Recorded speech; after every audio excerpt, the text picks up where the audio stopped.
Salut tout le monde, j'espère que vous allez bien. Il y a une petite tendance sur YouTube depuis quelques semaines ou mois même, je sais pas si vous avez vu passer ça, moi je trouve ça vraiment drôle comme concept, c'est je reproduis un de mes anciens tutos. Comme je suis sur YouTube depuis presque 8 ans maintenant, oh my god, je me sens vieille à vous dire ça. Je me suis dit que ça serait vraiment le genre de vidéo idéal à faire sur ma chaîne parce que Dieu seul sait qu'en 8 ans, on change beaucoup, notre style évolue, les techniques de maquillage ont changé, les produits de maquillage aussi ont beaucoup évolué, donc je me suis dit que ça serait vraiment drôle de prendre une de mes vieilles vidéos puis de la reproduire avec vous, mais je veux pas seulement qu'on rie ensemble de moi, je veux aussi vous donner des trucs et surtout vous montrer une version comme 2018 de ce maquillage là. D'ailleurs vous me direz dans les commentaires depuis quelle année vous me suivez, si jamais le tuto que je vais choisir aujourd'hui, vous étiez là quand il est sorti, genre vraiment en temps réel. Donc comme je dis, j'ai quand même une coupe de choix, hein. Il y a plusieurs tutos dont je ne suis pas très fière sur ma chaîne, mais je pense qu'on va y aller avec le Purple Glam. C'est un tutoriel maquillage de soirée que j'ai lancé le 21 février 2014. Donc c'est pas dans mes premières vidéos, mais c'est vraiment un look que je suis comme... Wesh, pourquoi j'ai fait ça? Fait qu'on va regarder des petits extraits ensemble, puis c'est parti. Mon ancienne intro, est-ce que vous vous rappelez de mon ancienne intro? Oh my god. J'ai sûrement fait une petite intro à musique, ouais c'est ça. Ouh! Rock and roll! Salut les filles! Oh my god! Aujourd'hui je reviens avec un tutoriel. Je me ressemble tellement pas. Voilà où c'est mes cheveux foncés, hein. J'aime vraiment mieux cette couleur-là, je pense, qui est plus proche de ma couleur naturelle, parce qu'à chaque fois que je vois mes vieilles vidéos avec mes cheveux foncés puis longs, je suis comme, c'était pas beau. Puis peut-être que je vais dire la même chose de mes cheveux actuels dans 5 ans, who knows? Mais mon rouge à lèvres est atroce, oh my god. En plus, je sais quel j'ai utilisé, mais c'était vraiment pas une bonne idée. on va commencer avec le maquillage des yeux, comme toujours, pour pas salir le teint. Et oui, c'est du 2011. Aujourd'hui, je vais utiliser spécialement une ombre à paupières de chez Kiko et la palette Ah. Bad Girl de Sleek Makeup. Ah ça c'est drôle parce que c'est deux marques que j'utilise plus pantoute. Du Kiko puis du Sleek Makeup pour moi c'est un gros throwback YouTube, c'est tellement drôle. Donc, on va s'en tenir normalement à 3 couleurs. 3 couleurs et je vais en utiliser plus, je vous dis tout de suite. Ok, je mettais la base Put a Lid on It de The Balm, une autre marque qui est plus tellement présente dans mon maquillage. Je vais essayer de trouver quelque chose qui ressemble. En fait, je mets une base transparente puis vous savez quoi, avec le temps j'ai juste compris que les bases transparentes puis moi c'était comme... Je sais pas, j'aime mieux vraiment une teintée qui va venir corriger en même temps, fait que moi je vais en mettre une teintée, ça serait la première chose que je changerais. J'utilise très souvent celle-là en fait, quasiment dans tous mes tutos vous me voyez utiliser, c'est la base paupières pro de Lancôme. Je vais l'étendre avec mon doigt parce qu'elle est un peu sèche, donc le produit va être réchauffé au contact de la peau. Donc ça, bien important, je sais pas si je l'ai fait dans la vidéo, je vais faire appeler juste après, mais il faut l'étirer jusqu'au sourcil parce qu'on sait jamais jusqu'à où on va estomper, tu sais, fait que c'est mieux qu'il y ait la même texture partout. Je vais en mettre aussi en bas de mon œil, Ah. je vais aller le maquiller tantôt. Ok.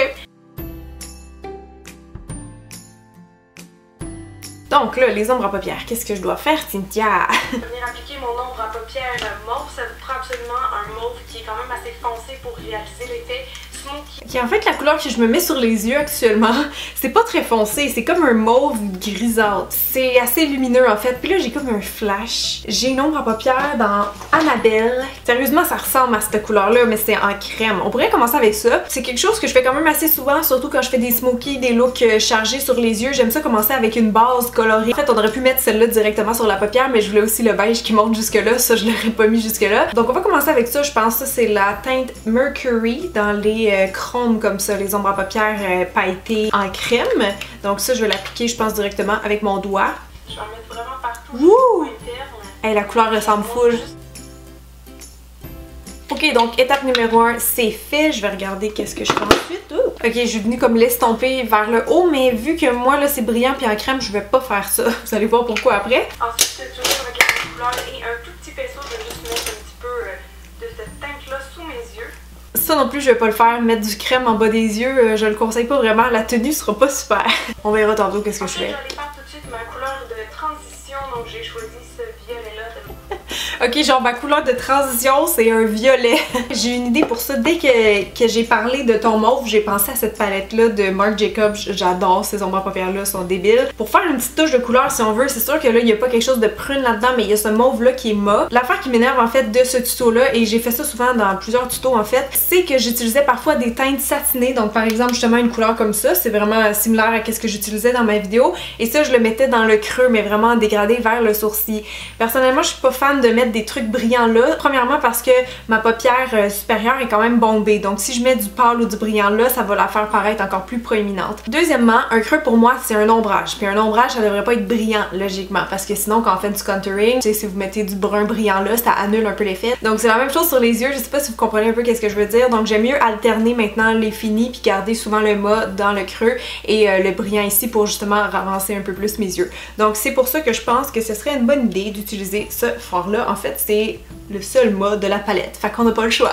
J'en enlève un peu parce qu'elle a l'air super bien pigmentée, puis on va aller mettre ça dans le creux. Je vais juste revérifier mon vidéo si c'est bien ça que je fais. Doucement je commence aussi à la fondre avec mon mauve qui était déjà présent. Wow! Et j'étire aussi un petit peu au coin externe pour agrandir mes yeux. Ça c'est plus une couleur de transition que la couleur que j'utilisais. C'était un peu trop foncé pour s'en aller vers le sourcil. C'est vraiment ça que j'entends quand je parle de couleur de transition. C'est une couleur qui est un peu plus pâle parce que le plus foncé, je veux le mettre dans mon creux.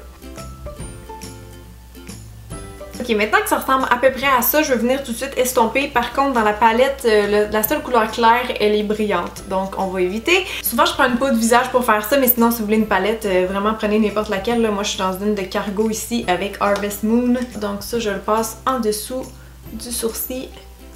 Et je descends progressivement sur mon mauve juste pour estomper un peu le contour.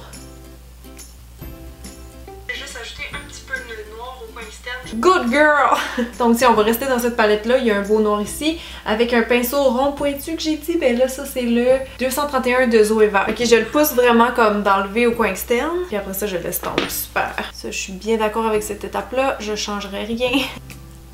Vous savez quoi, en fait, la seule chose que je vais changer, c'est plutôt que je vais en ajouter aussi dans le creux, juste pour qu'il y ait une belle séparation entre mon brillant puis mon mat. Je pense que ça va rendre le look encore plus intéressant, donc en fermant les yeux, je viens juste déposer un peu de noir. Si je suis allée trop haut, je viens juste repasser avec un peu de mauve. Je pense que je gardais ça simple comme ça sur les yeux parce que je suis déjà rendue à l'eyeliner. Eyeliner, je vois que je le fais avec un crayon. Je vais peut-être plus utiliser un eyeliner en gel parce que ça fait un plus beau fini selon moi. Eyeliner gel, j'ai plus besoin de vous le présenter. Hein? Je pense que je vous l'ai montré tellement souvent. Mon préféré, le Studio Makeup. Et là, comme on est allé un petit peu intense sur les yeux, j'ai le goût que l'eyeliner suive cette tendance-là, de le faire un peu moins timide que dans ma vidéo originale.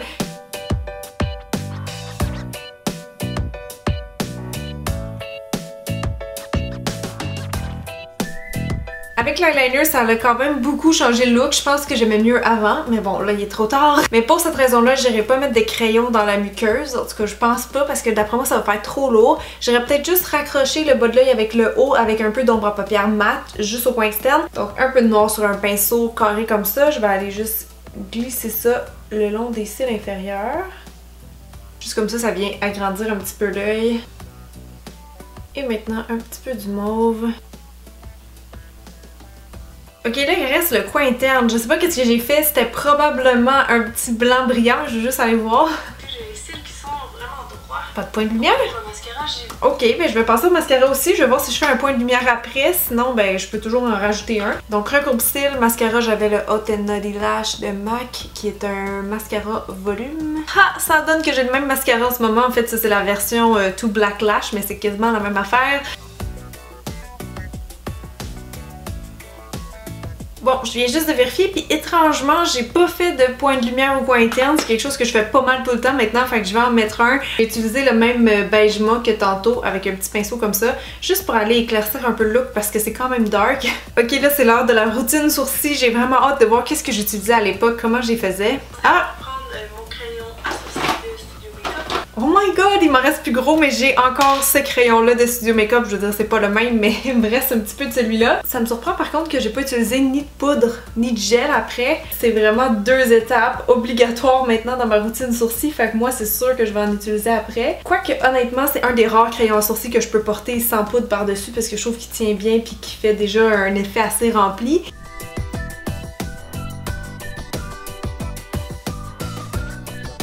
Juste du gel, je vais utiliser le Anastasia. J'en reviens pas que dans ma vidéo, j'ai rien utilisé pour les fixer, mais en même temps, il était tellement mince, tu sais, peut-être qu'il tenait tout seul.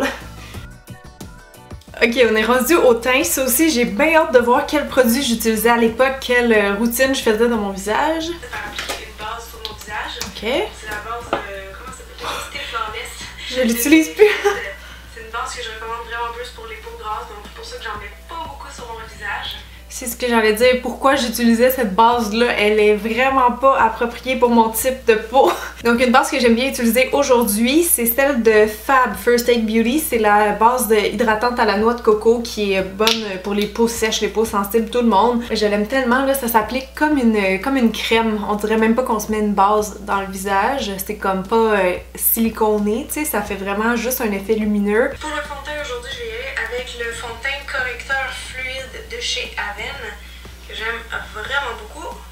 C'est vrai qu'il est bon, honnêtement, je sais plus si je l'ai encore, je l'ai utilisé encore dans les dernières années. Pour les peaux sensibles, je l'aime beaucoup, c'est vrai qu'il est bien, mais il n'y aura pas une couvrance assez élevée pour ce genre de maquillage, selon moi, donc je vais y aller avec quelque chose de plus couvrant. Je pense que je vais y aller avec le Studio Fix Fluide de MAC, c'est comme un des premiers fonds de teint que j'ai utilisé dans ma vie, puisqu'à l'école de maquillage, c'était avec ceux-là qu'on travaillait, mais pour de vrai, je l'ai comme oublié pendant une couple d'années, fait que là, il faut que je réapprenne à le travailler. Je vais juste l'essayer un petit peu au doigt, voir. Ouais.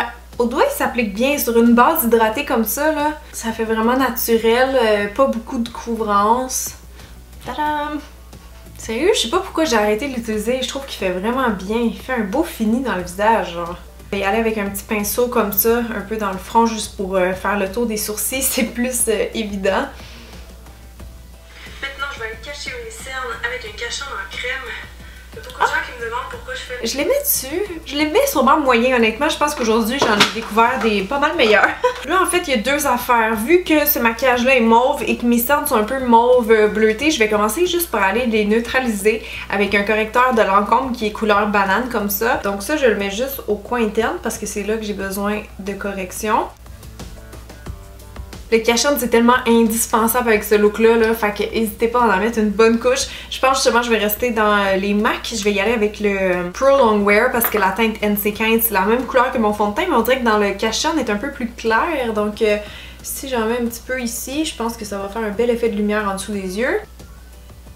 Maintenant, je vais venir poudrer mon visage pour que tous les produits que j'ai appliqués tiennent bien. En ce moment, j'ai pas exactement la même. En fait, j'ai la version évoluée, je pense, de cette poudre-là parce que ça, c'est la Ultra HD Poudre Compact Micro Finition. Celle-là, je l'adore, je l'utilise vraiment souvent. Je vais peut-être pas poudrer mon cache-cerne avec, mais pour le reste du visage, ça fait vraiment un bel effet. Dans le front, là, oh mon dieu, ça lisse ma peau comme jamais. C'est vraiment ma poudre préférée pour ça, elle est tout le temps dans mon tiroir ici. J'avais peur qu'elle fasse sec un peu ou blanche, mais non, elle le fait pas. Maintenant, on va passer aux joues et aujourd'hui, je vais venir appliquer le blush Hervana de Benefit. Je l'ai! Ok, on va mettre le Hervana parce que je suis d'accord, il y a du rose, du mauve dedans, ça va être beau, mais je vais pas utiliser le pinceau d'huile technique que j'utilisais dans la vidéo parce que même s'il l'appelle le blush brush, personnellement, je trouve plus que c'est un pinceau poudre, il est trop gros. Depuis les dernières années, un pinceau que j'aime vraiment beaucoup pour le blush, c'est le 101 de Zoeva, il est un peu tapered au bout, donc c'est quand même plus précis que ce que j'utilisais avant. Je vais l'appliquer pas trop bas sur la joue, peut-être plus en haut ici. Il est un peu plus chaud que dans mes souvenirs, je vous avoue, c'est parce qu'il y a quand même des tons orangés aussi dedans. Alors pour les lèvres, je savais que je voulais faire une belle bouche. Non! J'ai pas fait de contouring, j'en reviens pas, j'étais sûre que même dans le temps, j'utilisais quand même souvent de l'illuminateur, il me semble. Ok, ben vous voyez, ça, ce serait une étape que j'ajouterais. Pour le highlight, ce serait peut-être bien qu'on aille chercher le petit argent dans cette palette-là de Revlon. Il y a cette couleur-là qui pourrait être vraiment beau avec les genres de couleurs qu'on a mis sur les yeux parce que c'est un ton froid, puis j'ai beaucoup d'highlights qui sont champagne, mais pas des froids comme ça fait différent. Mais je pense que ça pourrait être cool. Je vais pas en prendre trop parce qu'il est assez métallique, merci. Donc ici, sur le haut des joues.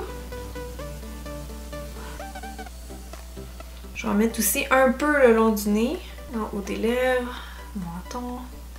Contour facultatif, ok? Je vais juste en mettre un peu, je pense, dans mon creux de joue. Je vais prendre cette poudre-là de Make Up Forever parce qu'elle n'est pas trop foncée, pas trop chaude.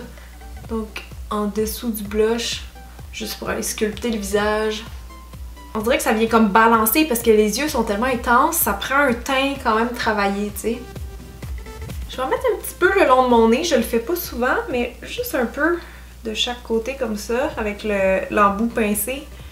Oh mon dieu, mon nez a l'air mince. Je fais tellement jamais ça, je suis troublée. Finalement, j'en mets sur les tempes aussi, partout, comme d'hab. Et ça, c'est du teint, mesdames et messieurs. Puis là, je m'en allais passer aux lèvres, moi, dans la vidéo, mais j'ai pas mis de fixatif à maquillage. Je vais en mettre un. Ici, j'ai le Fix Plus de Clarins. Là, je pense que c'est vrai, il va nous rester seulement les lèvres. Comme je disais au début de la vidéo, j'aime vraiment pas le rouge à lèvres que j'ai choisi. J'en avais mixé deux pour avoir une teinte fuchsia, mais il y avait comme pas d'épaisseur sur les lèvres. Puis un rouge à lèvres, c'est beau de voir la texture, tu sais. Fait que je vais sûrement changer carrément soit de couleur ou de texture. Je veux juste voir. C'est la couleur Crushed Berry. Oui. Laura Mercier. Ça, je l'aime. Je l'ai encore. Mais j'étais en train de me dire, vu que les yeux sont tellement mauve froid, ça va-tu être beau d'avoir une bouche fuchsia? Je vais faire des tests. Sinon, un rouge à lèvres mauve, sérieusement, comme qui va rechercher les mêmes tons que les yeux, ça pourrait être super beau aussi. Faire un look un peu plus moderne. Je vais faire un test rapido avec Rebelle de MAC au cas où. C'est quand même cool. C'est un mauve qui est froid. Je vais l'essayer. Bon, je l'ai essayé. Si vous voulez absolument faire une bouche fuchsia, que vous voulez respecter le look original, ça pourrait être une bonne option. Par contre, j'aime pas vraiment le fini, ça me rappelle trop mon tuto original. Donc j'ai quand même le goût d'essayer un rouge à lèvres liquide mat qui serait plus mauve. Oh, ça tâche, hein? On va essayer celui-là. C'était le... Oh, oh, putain, cool! Oh, c'est mauve, mais c'est froid, donc ça marche.